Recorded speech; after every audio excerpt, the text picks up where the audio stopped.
दफतन मेरे बदन को एक झटका सा लगा और फिर यूं महसूस हुआ जैसे बदन फट जाएगा। मिलर ने जवाब दिया, अजीम तहरीक की बका के लिए हकीर सा नजराना, क्योंकि मैं भी नस्लन यहूदी हूं।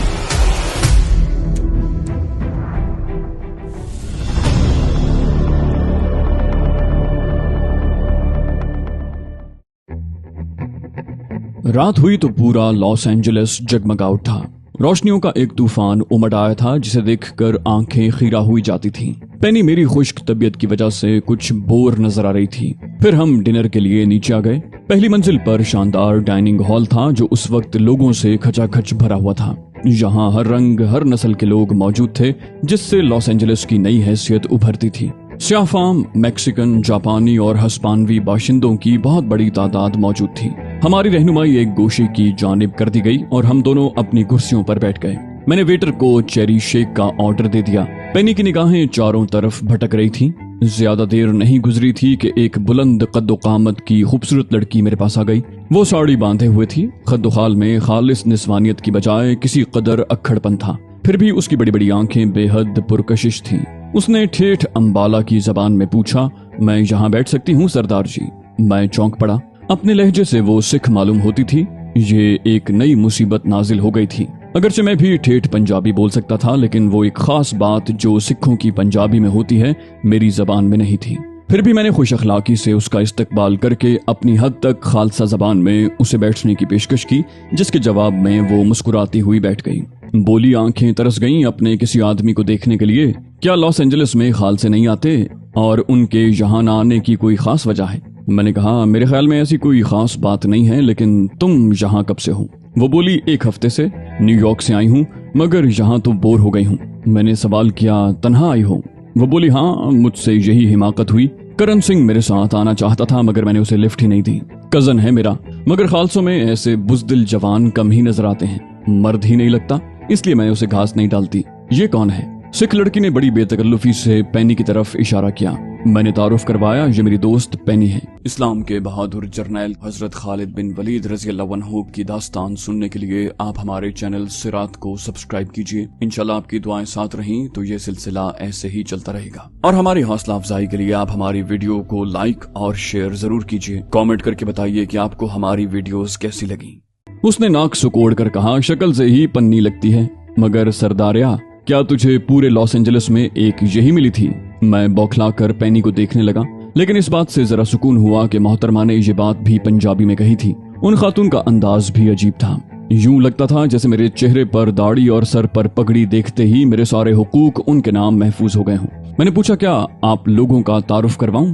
बेतकल्लुफ खातून ने कहा, रहने दें, बस भगा दे सरदार ऐसे यहाँ से। मुझे तो शक्ल से ही उल्लू लग रही है। ये चली जाएगी तो बातें करेंगे। पेनी अजीब सी निगाहों से हम दोनों को देख रही थी। न जाने उसके तासुरात क्या थे, लेकिन अजनबी जबान में गुफ्तगू करते हुए उसने एक अंदाजा तो लगा लिया होगा कि हम दोनों जबान के रिश्ते से ही सही एक दूसरे के करीब जरूर हैं। दफतन उसने कुर्सी खिसकाते हुए कहा, अली, अगर तुम महसूस न करो तो मैं उठ जाऊं। मुझे मेरा एक शनासा नजर आ गया है। मैंने किसी कदर बौखलाए हुए अंदाज में कहा, जरूर। यूं लगता था जैसे पेनी ने सारी बातें समझ ली हों। उसके जाने के बाद नवारिद खातून ने इस तरह हाथ झाड़े जैसे उन्होंने पेनी को उठाकर फेंक दिया हो। बोली, अच्छा हुआ इसे शनासा नजर आ गया। हाँ, नाम क्या है तेरा सरदारिया? मैंने जल्दी से कहा, सरजीत सिंह। बोली, मेरा नाम रजनी कौर है। न्यूयॉर्क में अपने खानदान के साथ रहती हूँ। अमेरिका की सारी रियासतें देख रही हूँ। तू क्या करता है? सिख लड़की निहायत बेतकल्लुफी पर उतर आई थी। मैंने जवाब दिया, पढ़ता हूँ। लड़की ने खुद ही कहा, कैलिफोर्निया यूनिवर्सिटी में।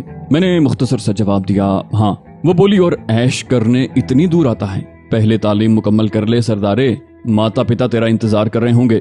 इन चक्करों में पड़ा तो बर्बाद हो जाएगा। कड़ियल जरूर है पर सूरत से मासूम लगता है। मैंने दिल ही दिल में हंसते हुए कहा, ठीक कहती हो रजनी कौर, लेकिन मैं एक काम से यहाँ आया हूँ, ऐश करने नहीं। वो बोली, काम से आया था, लेकिन लड़की के साथ? सरजीत सिंह, रजनी कौर ने बड़ी दुनिया देखी है। मेरी मान तो अब भी समझा। अभी से संभल गया तो संभल जाएगा, वरना फिर रोने के सिवा कोई चारा नहीं रहेगा। रजनी कौर अजीब औरत थी। खुद तो इतनी बेबाक और आजाद फितरत की मालिक थी और मुझे इस तरह नसीहतें कर रही थी जैसे मेरी नानी हो। रक्स के लिए मौसीकी शुरू हुई तो मैंने उसे रक्स की पेशकश की। बोली, बैठ जा, कल नहीं मिलूंगी तुझसे। खालसा होकर इन लोगों की तरह कमर मटकाएगा, शर्म नहीं आएगी? आज मेरी खातिर रहने दे। कल नाच लेना दिन भर के। मेरे होंठों पर मुस्कुराहट आ गई।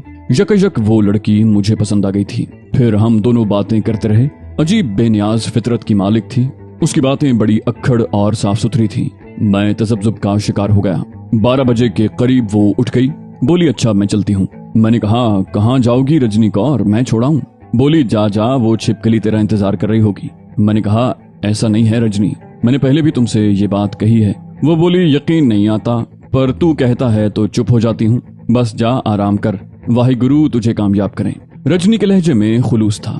मैंने बेख्तियार होकर पूछा कल आओगी? वो बोली नहीं, कल मैं सैन फ्रांसिस्को जा रही हूँ, वहां से सेलिनास जाऊंगी चरवाहों का खेल देखने। ये कहकर वो बाहर निकल गई। उसने पलट कर भी न देखा। मेरे दिल में उसके लिए एक अजीब सा एहसास पैदा हो गया था। मैं वाकई फैसला नहीं कर पाया कि वो किस किस्म की औरत या लड़की है। मुमकिन है वो पेनी को देखकर मोहतात हो गई हो और इसलिए वापस चली गई हो। लेकिन जो गुफ्तगू उसने की उसमें एक अपनायत, एक बड़ापन तो जरूर था। कोई घटिया बात नहीं थी। फिर मुझे पेनी याद आ गई और मैं दिल ही दिल में खुद पर हंसने लगा। एक तरफ मेरी जिंदगी मौत के बेरहम हाथों की जद में थी और दूसरी तरफ ये सारे हंगामे। एक बार तो दिल चाहा कि तमाम अखलाकी बंधनों को तोड़कर इस बेराहरवी को अपना लूं, लेकिन फिर ख्याल आया कि अगर जिंदगी मुख्तसर ही रह गई तो आखिरी वक्त में ये गुनाह क्यों। पेनी भी जलकर ही गई थी। मुमकिन है वो गहरी नींद सो रही हो। कमरे में आया तो कमरा खाली था और पेनी का बिस्तर बेशिकन था। गोया वो अभी तक तफरीहात में मशगूल है। जहन्नम में जाए मेरी कौन लगती है। मैंने लिबास तब्दील करके बिस्तर संभाल लिया। देर तक ख्यालात के हुजूम में घिरा रहा और फिर दरवाजा बंद किए बगैर सो गया ताकि पेनी की आमद से आंख न खुले। सुबह जल्दी आंख खुल गई। 6:45 बजे थे। बेख्तियार पेनी के बिस्तर पर निगाह जा पड़ी। बिस्तर खाली और शिकनों से बेनियाज था। मैंने ताज्जुब से सोचा पेनी सारी रात नहीं आई। एक लम्हे के लिए तशवीश के आसार जहन में उभरे, लेकिन दूसरे ही लम्हे मैंने इन सारे ख्यालात पर लानत भेज दी और उठकर गुस्ल खाने में चला गया। खूब देर तक नहाया और जब बाहर निकला तो पेनी एक आराम कुर्सी पर दराज अखबार देखती नजर आई। उसने निगाहें उठाकर मुझे देखा और फिर उसकी मुतलाशी निगाहें मेरे अक़ब में किसी को तलाश करने लगी। फिर उसने मुस्कुराते हुए कहा सुबह बखैर मिस्टर विक्रम सिंह। ये दोनों अल्फाज उसने चबा चबा कर अदा किए थे। मैं भी खुलूस से मुस्कुरा दिया, सुबह बखैर मिस पेनी। वो बोली मैंने सोचा नाश्ता आप लोगों के साथ ही करूं। कम से कम वो खातून इतनी बद अखलाक तो नहीं होंगी कि मुझे नाश्ते की इजाजत न दें। मैंने उसके सामने बैठते हुए पूछा तुम रात को कहाँ थी पेनी? वो बोली हम लोग खुद को एक दूसरे के अच्छे दोस्तों में शुमार करने लगे हैं। एक अच्छे दोस्त की हैसियत से मेरा फर्ज था कि मैं तुम्हें कमरे में तन्हाई मुहैया करूं और फिर यूं भी बाज निगाहों में मेरे लिए वो जज्बात मौजूद हैं जो तुम्हारी निगाहों में नहीं है। मैंने कहा ओह सॉरी, मुझे ये जाती सवाल नहीं करना चाहिए था। बहरहाल नाश्ते के लिए वेटर को बुला लें। मेरा ख्याल है रात को तुमने भी डिनर नहीं किया। वो बोली नहीं, मैंने अपने एक दोस्त के साथ डिनर कर लिया था। फिर उसने बेल बजा दी और हम वेटर का इंतजार करने लगे। पेनी तंजिया अंदाज में बोली आपकी दोस्त क्या पसंद करेंगी, उनसे भी पूछ लें। मैंने ताज्जुब से कहा क्या मतलब? अगर तुम रजनी कौर की बात कर रही हो तो वो सिर्फ एक पुरखुलूस सिख लड़की थी जो मुझे अपना हम वतन और हम मजहब समझकर मेरी तरफ मुतवज्जो हुई थी। उसने मेरे साथ रक्स करना भी पसंद नहीं किया और एक बुजुर्ग के अंदाज में मुझे तालीम मुकम्मल करने की हिदायत करती रही, क्योंकि मैंने उसे यही बताया कि मैं एक तालिब इल्म हूँ। और फिर वो मुझे नसीहतें करती हुई चली गई और बस। इससे पहले कभी मेरी उससे मुलाकात नहीं हुई। मशरकी लड़कियां इस तरह जिंदगी नहीं गुजारती। आखिर में मेरा लहजा तल्ख हो गया। पेनी का चेहरा जर्द पड़ गया था। वो खुश्क होंठों पर जबान फेर रही थी और उसकी आंखों में सख्त शर्मिंदगी के आसार थे। इतनी देर में वेटर आ गया और मैं उसे नाश्ते की तफसील नोट करवाने लगा। वेटर चला गया। पेनी की आंखों से आंसुओं के 2 कतरे टपक पड़े थे। मैंने आगे बढ़कर उसके दोनों हाथ पकड़ लिए। मुझे वाकई अफसोस है पेनी, लेकिन मैंने जो कुछ कहा है वो गलत नहीं है। मैंने किसी कदर शर्मिंदा से अंदाज में कहा। उसने रोते हुए कहा मुझे खुद पर शर्मिंदगी है। वाकई मेरा किरदार घिनौना है, लेकिन मैं वादा करती हूँ मिस्टर अली कि मैं अब खुद को संभाल लूंगी। बुराई के रास्तों से दूर हटने के लिए तुम मेरे लिए मशअले राह बन जाओगे। मैंने कहा ठीक है, बस ठीक है। बराह करम खामोश हो जाओ, तुम्हारे रोने से मुझे अफसोस ही हो रहा है। पेनी ने आंसू खुश्क कर लिए और थोड़ी देर के बाद हम नाश्ता कर रहे थे। नाश्ते के बाद मैंने पूछा अब क्या प्रोग्राम है पेनी? उसने जवाब दिया फिल वक्त तो कुछ नहीं, हमें मिस्टर मिलर की जानिब से हिदायत मिलेंगी। मैंने कहा उस वक्त तक तुम मुझे लॉस एंजलिस की सैर करवाओ, मैं इस हसीन शहर को देखना चाहता हूँ। पेनी ने गर्दन हिला दी। इस गुफ्तगू के बाद उसने अभी तक मुझसे निगाहें नहीं मिलाई थीं और मेरे उस अकीदे को तक़वियत मिल रही थी कि इंसान फितरी तौर पर बुरा नहीं होता, हालात और माशरा उसकी शख्सियत की तश्कील करता है। दिन के 11 बजे हम लॉस एंजलिस की सड़कों पर निकल आए। आसमान पर बादल छाए हुए थे। मेरे देश में उस मौसम को उमंगों का मौसम कहा जाता है। दिलों में हलचल का मौसम शुमार होता है। दोशीज़ाओं के रंग बिरंगे लिबास, दरख्तों में पड़े हुए झूले और उनकी लंबी लंबी पींगे, ऊपर शाखों पर कोयल की कूक, ये बड़ा अजीब मौसम होता है। लेकिन अहले अमेरिका इस हुस्न से नावाकिफ हैं। वो चमकते सूरज के तलबगार हैं। लॉस एंजलिस का शुमार अमेरिका के सफ़े अव्वल के चंद सनती शहरों में होता है। उसका निवाही इलाका ज़रात और मवेशियों के लिहाज से इंतहाई ज़रखेज़ और कीमती है। हवाई जहाज़ों और मोटरों के लातादाद कारखाने यहाँ मौजूद हैं। उसके अलावा यहाँ की खुसूसी सनत खाम सेलुलाइड फिल्मों की तैयारी है। जिस तरह सैन फ्रांसिस्को में चीन के बाहर चीन के बाशिंदों की सबसे बड़ी आबादी मौजूद है, उसी तरह लॉस एंजलिस में मेक्सिको से बाहर मेक्सिको के बाशिंदों की सबसे बड़ी आबादी है। तर्ज तामीर में तनव्वो है। यहाँ गुंबददार मकानात भी हैं और भूरे पत्थरों के रंगीन शीशों वाले मकानात भी कसरत से हैं। जदीद तरीन इमारतें भी हैं जिनकी बुलंदियां आसमान को छूती नजर आती हैं। प्लाजे का इलाका शहर के कल्ब में शुमार होता है और ये जगह पब्लिक जलसों के लिए मशहूर है। अलसोबरा स्ट्रीट पर लकड़ी की एक सलीब 1781 के किसी वाक़े की यादगार की शक्ल में मौजूद है। उस सड़क पर बेशकीमत दुकानें बिखरी हुई हैं। खूबसूरत रेस्तोरां हैं जहां लकड़ी और कागज की बनी हुई खूबसूरत लालटेनें लटकी हुई हैं। रात गए उस इलाके की रौनक पुरशबाब होती है। गोंगचियो का चीनी मंदिर, जापानी थिएटर और फिर ग्राउंड एवेन्यू पर खूबसूरत पब्लिक लाइब्रेरी, ये तमाम चीजें लॉस एंजलिस को ख्वाबों का शहर बनाती हैं। पेनी की नन्ही सी बबल कार में बैठकर मैंने लॉस एंजलिस के बेशुमार हसीन मकामात देख डाले। तबीयत पर बड़ी फरहत तारी हो गई। पूरा दिन बाहर गुजारने के बाद हम होटल वापस पहुंचे थे। कमरे का दरवाजा खोलकर अंदर दाखिल हुए ही थे कि एक वेटर ने एक खूबसूरत लिफाफा हाथ में थमा दिया। उसने अदब से कहा, आपके लिए एक पैगाम है जनाब। लिफाफे पर होटल का नाम दर्ज था और अंदर एक कागज मौजूद था जिस पर लिखा था, पेनी जिस वक्त भी वापस आओ इस फोन पर रिंग कर लो, मिलर। पूरे दिन के खुशगवार तासुर को इस पैगाम ने जायल कर दिया। पेनी ने एक निगाह मुझे देखा और मैंने गर्दन हिला दी। तब वो फोन की तरफ बढ़ गई और फिर उसने नोटशुदा नंबर डायल करके रिसीवर कान से लगा लिया। चंद ही लम्हात में दूसरी तरफ से राब्ता कायम हो गया। मिस्टर मिलर से बात करना चाहती हूँ, मेरा नाम पेनी है।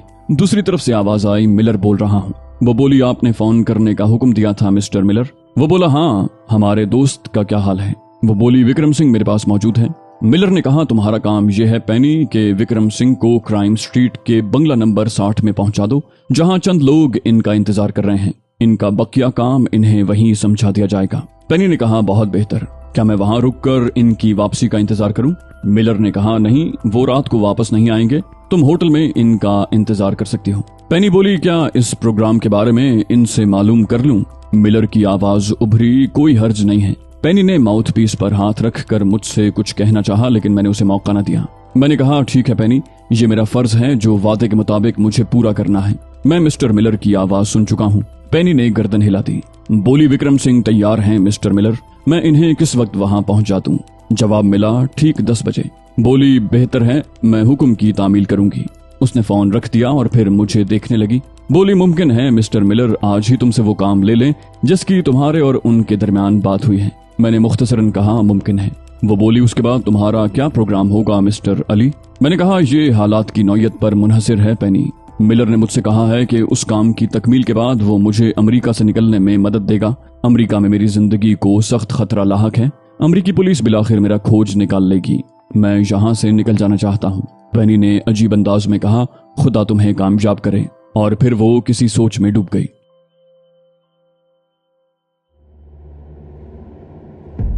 साढ़े 9 बजे मैं पेनी के साथ बाहर निकल आया। पेनी खामोश थी। वो रास्तों से बखूबी वाकिफ मालूम होती थी। चुनाचे बगैर किसी दिक्कत के वो मतलूबा जगह पर पहुंच गई और फिर उसने एक खूबसूरत बंगले के सामने कार रोक दी। आहिस्ता से बोली, यही बंगला नंबर 60 है। मैंने पूछा, दरवाजे पर कोई नजर नहीं आ रहा, क्या मैं बिला झिझक इसमें दाखिल हो जाऊं? पेनी अंदर झांकने लगी। बोली, इस सिलसिले में कोई वाज़ेह हिदायत न मिलने से यही अंदाजा होता है। वैसे अंदर पोर्टिको में कारें मौजूद हैं। मैंने निशाने सुकोड़ते हुए कहा, ठीक है। पेनी आहिस्ता से बोली, मिस्टर अली, मैं उस वक्त तक होटल के कमरे से बाहर नहीं निकलूंगी जब तक आप वापस नहीं आ जाएंगे। आप वहां से फारिग होकर सीधे होटल वापस आएं। मैंने मुस्कुराकर गर्दन हिला दी। अजीब सी फरमाइश थी। पेनी की ये हिदायत मोहब्बत आमेज थी, लेकिन मैं किसी कीमत पर उसे कबूल नहीं कर सकता था। मैं इमारत के गेट में दाखिल हो गया और फिर चंद कदम ही आगे बढ़ा था कि अंदर से एक कदावर शख्स निकल आया। उसके बदन पर स्लीपिंग गाउन था। उसके बाल सफेद थे लेकिन चेहरे और जिस्म की बनावट से काफी सेहतमंद नजर आ रहा था। उसने खफीफ से अंदाज में गर्दन हिलाई और सवालिया अंदाज में बोला, विक्रम सिंह? मैंने जवाब दिया, जी। तब उसने मुझे साथ आने का इशारा किया और मैं उसके साथ अंदर दाखिल हो गया। इमारत खासी दिलकश और कीमती सामान से सजी हुई थी। जिस राहदारी से गुजरकर हम एक कमरे के दरवाजे पर आकर रुके थे, उसमें कीमती कालीन बिछा हुआ था। उस शख्स ने दरवाजा खोला। अंदर तेज रोशनी थी और एक मेज के पीछे चंद अफराद नजर आ रहे थे। सामने की समत में भी कई कुर्सियां पड़ी हुई थीं। स्लीपिंग गाउन में मलबूस शख्स ने मेरे लिए कुर्सी सरका दी और मुझे बैठने का इशारा किया। मैं खामोशी से कुर्सी पर बैठ गया। फिर वो एक दीवार की तरफ बढ़ा और उसने दीवार पर लगा हुआ सुर्ख बटन दबा दिया। दफतन मेरे बदन को एक झटका सा लगा और फिर यूं महसूस हुआ जैसे बदन फट जाएगा। ऐसा कर्ब, ऐसी अजियत हो रही थी कि दिमाग माउफ होने लगा था। मैंने बौखला कर उठने की कोशिश की लेकिन हाथ पैरों में जान ही कहाँ थी। स्लीपिंग गाउन वाले ने हाथों में रबड़ के दस्ताने पहने और मेरे नजदीक आकर मेरा लिबास टटोलने लगा। गालिबन उसे किसी हथियार की तलाश थी, लेकिन ऐसी कोई चीज मेरे पास कहां से आई। जो कुछ मेरे लिबास से बरामद हुआ उसने निकाल कर सामने रख दिया और फिर दीवार के करीब पहुंचकर सुर्ख बटन ऑफ कर दिया। मुसलसल कर्ब की वो कैफियत खत्म हो गई थी, लेकिन इस तरह कि मैं अपनी मर्जी से जुम्बिश भी नहीं कर सकता था। सिर्फ चंद लम्हात में मेरी कैफियत बरसों के बीमार किसी हो गई थी। लेकिन ये सब क्या है? उन्होंने मेरे साथ ये सलूक क्यों किया? ये मेरी समझ से बाहर था। उसी वक्त दरवाजे से दो अफराद अंदर दाखिल हुए। उनमें एक मिलर था। मिलर ने अंदर दाखिल होकर गर्दन खम की और फिर मेज पर बैठे हुए एक शख्स को मुखातिब करके बोला, मिलर अपना काम खत्म कर चुका है जनाब। झुर्रियां पड़े हुए चेहरे वाले एक शख्स ने खुरदरी आवाज में कहा, इसकी असल शक्ल मिलर? मिलर के होंठों पर मुस्कुराहट नजर आई। बोला, जरूर। और वो इत्मीनान से मेरे पास पहुंच गया। पहले उसने मेरी पगड़ी उतारी, उसके बाद सर और दाढ़ी के बाल नोच कर फेंक दिए। उसके बाद उसने जेब से एक चपटी सी शीशी निकाली और उससे मेरे चेहरे को साफ करने लगा। मेरे आज़ा मेरे काबू में नहीं थे। मैं हाथ उठाकर उस मनहूस शख्स का गिरबान भी नहीं पकड़ सकता था, बस दांत पीस कर रह गया। मिलर ने मेरे चेहरे से प्लास्टिक के टुकड़े भी उतार दिए और फिर मेरी असल शक्ल नुमाया हो गई। उसके साथ ही एक तेज रोशनी मेरे चेहरे पर पड़ी और मेरी आंखें बंद हो गईं। रोशनी चंद साथ मेरे चेहरे पर मरकूज रही और फिर खत्म हो गई, लेकिन मेरी आंखों की बीनाई वापस नहीं आई। अब नजरों के सामने स्याह दायरे रक्स कर रहे थे। बूढ़े खुर्रांट की आवाज उभरी, शुक्रिया मिस्टर मिलर, हमें इत्मीनान है। मिलर मुस्कुराकर बोला, मुझे भी इत्मीनान होना चाहिए। बूढ़े की आवाज आई, ओ जरूर। उसने मेज के नीचे हाथ डाला और स्याह रंग का एक ब्रीफ केस निकाल कर मिलर के सामने रख दिया। रकम गिन लो। मिलर ने नोटों की एक गड्डी निकाल कर बूढ़े के सामने रख दी। बोला, मैं मौजिज लोगों की तौहीन का बायस नहीं बन सकता, अलबत्ता मेरी तरफ से एक हकीर सी रकम कबूल की जाए। बूढ़े ने पूछा, ये किस सिलसिले में? मिलर ने जवाब दिया, अजीम तहरीक की बका के लिए हकीर सा नजराना, क्योंकि मैं भी नस्लन यहूदी हूँ। बूढ़े आदमी ने नोटों की गड्डी उठाते हुए कहा, बेहतरीन। इस तरह तो इस दुश्मन दीन की गिरफ्तारी तुम पर फर्ज भी थी। मिलर ने जवाब दिया, अपने कारोबार से खुलूस की तालीम भी मेरा दीन ही देता है। पहले मैंने मिस्टर अली से भी गुफ्तगू की थी, लेकिन वो मुझे कोई रकम फराहम करने से कासिर नजर आए। तब मैंने सोचा कि इनके इवज एक मुनासिब मुआवजा मुझे कहाँ से मिल सकता है। मैं अपने दोस्त पुलिस अफसरान को भी नवाज सकता था, लेकिन उससे मुझे क्या मिलता। चुनाचे मैंने आप लोगों से राब्ता किया है। इसके साथ ही मैंने मिस्टर अली की हिफाजत का माकूल इंतजाम भी किया था, क्योंकि पुलिस इनकी तलाश में थी। अगर मेरी तहवील में ये पुलिस के हाथ लग जाते तो मुझे भी इनकी मौवनत के जुर्म में गिरफ्तार कर लिया जाता। गोया मैंने मेहनत की और मेहनत का मुआवजा जरूरी होता है। बूढ़े आदमी ने इत्मीनान बख्श अंदाज में गर्दन हिला दी। फिर बोला, ठीक है, अगर ये तुम्हारा कारोबार है तो हमें एतराज नहीं। एक बार फिर तुम्हारा शुक्रिया। मिलर बाहर निकल गया। गुस्से के मारे मेरा बुरा हाल था। मिलर ने कितनी बड़ी दगा की थी मुझसे, लेकिन ये इसलिए आम सी बात थी कि उसका ताल्लुक यहूदी कौम से था। मैं जराइम की जिंदगी का इंसान नहीं था, इसलिए धोखे का शिकार हो गया। इस जिंदगी में आने के बाद मुझे मोहतात रहना चाहिए था। किसी पर एतमाद करके खुद को बेबस कर लेना शर्मिंदगी की बात है। मुझे पहला मौका मिलते ही कोई कदम उठा लेना चाहिए था। ये अंदाजा लगा लेना कोई मुश्किल काम नहीं था कि वो कौन लोग हैं।